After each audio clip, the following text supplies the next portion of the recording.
জায়গাতেই তো কম বেশি রক্ষাকালী পুজো হয় এই চৈত্র মাসে। তো আমাদের এখানে যে কটা জায়গায় পুজো হয় সব জায়গায় কিন্তু আজকে পুজো।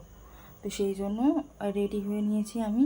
আমি যাচ্ছি, মা যাচ্ছে আর বুবুন যাচ্ছে, আমরা তিনজনে যাচ্ছি। আমাদের চাঁদা দিয়ে দিয়েছি আর মাকে দর্শন করতে যাচ্ছি। একটু পরেই মা চলে আসবে। আর ওখানে খুব সুন্দর করে মাকে সাজায়। একটা দিনেরই পুজো, ভোরবেলা মা আবার ভাসান চলে যায়। তো এখন 7টা মতো বাজে। তো এখন আমরা যাব।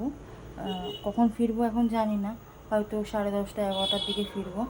তো যা গরম পড়েছে, মারাত্মক গরম পড়েছে। তো যাই এবার।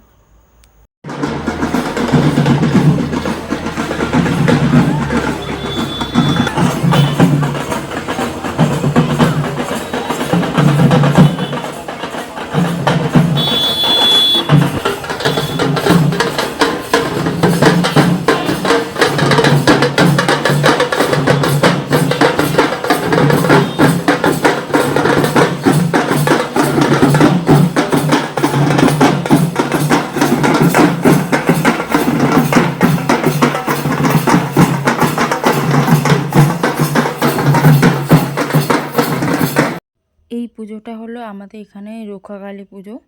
আশেপাশে অনেক জায়গা পুজো হলেও আমাদের এলাকার মধ্যে এটাই কিন্তু পুজোটা হয়।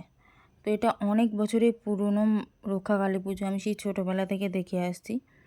তো আমি, মা আর বুবুন যখন গিয়ে পৌঁছেছিলাম তখনও কিন্তু ঠাকুর আসেনি। আর জায়গাটা কি সুন্দর করে সাজিয়েছে দেখুন। প্রতিবারে ভীষণ সুন্দর করে ফুল দিয়ে এখানে সাজানো হয়। বিগত 3-4 বছর তো আমি যাচ্ছি। তার আগে তো আমি হস্টেলে থাকতাম, আসতে পারতাম না। তো যে কটা বছর আমি এখানে আছি সে কটা বছর মায়ের কাছে যাওয়ার চেষ্টা করি। তো মাকে এবারে আনতে অনেকটা দেরি হয়ে গিয়েছিল, রাস্তাতে একটু অসুবিধা হয়েছিল, সেই জন্য একটু দেরি হয়েছিল। তার আগে সাংস্কৃতিক অনুষ্ঠান হচ্ছিল। আর এই জায়গাটা এত সুন্দর করে সাজিয়েছে যে কি বলবো। মা এসে গেছে, আপনারা দর্শন করুন।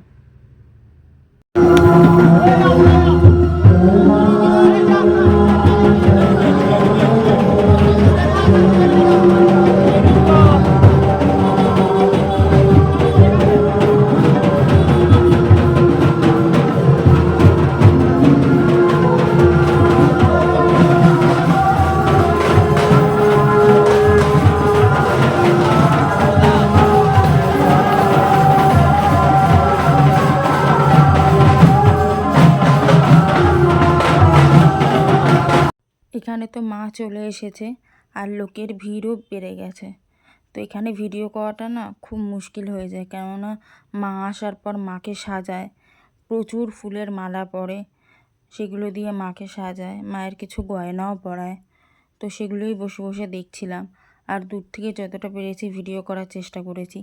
আর পুজো তো অনেক রাতে বসে, সেই জন্য ততক্ষণ থাকাটা সম্ভব হয়ে ওঠে না। তো আমরা ওই 10টা মতন ছিলাম, 9:30-10টা মতন ছিলাম। তো মাকে এত সুন্দর দেখতে লাগছে, মায়ের মুখটা এত অপূর্ব হয়েছে এবছর, কি বলবো, ভীষণ সুন্দর হয়েছে। আর যেখানটা সাজিয়েছে তার মধ্যে মাকে অপূর্ব লাগছে দেখতে। পাড়ার সব লোকজন এসেছিল, সবার সাথে কথাবার্তা হলো, দেখা হলো অনেক দিন পরে। আমার 2-3জন বান্ধবীরাও এসেছিলো, তাদের সাথেও দেখা হলো। তো এই একটা সুযোগে সবার সাথে দেখা হয়ে যায় এই আর কি। তো সবাই তো মায়ের ছবি নিতে, ভিডিও করতে ব্যস্ত। তার মধ্যে থেকে আমি যেটুকু পেরেছি করেছি। আর একটু বেশি রাতে গেলে হয়তো পুজোটা দেখতে পারতাম, কিন্তু রাতের দিকে আর যাওয়া হয়নি। তো মাকে সবাই দর্শন করুন। রক্ষাকালী পুজোর ওখান থেকে তো চলে এলাম, ভালো করে ঠাকুরের ভিডিও কিছু করতে পারিনি। প্রচুর ভিড়, ঠাকুরকে সাজানো হচ্ছে, এই সবে মনে পুজোটা শুরু হলো আর আমরা বাড়িতে চলে এলাম। আমি, মা আর বোন তিনজনে গিয়েছিলাম। প্রচুর ভিড়, ওখানে গেলে পাড়ার সবার সাথে দেখা হয় এই আর কি।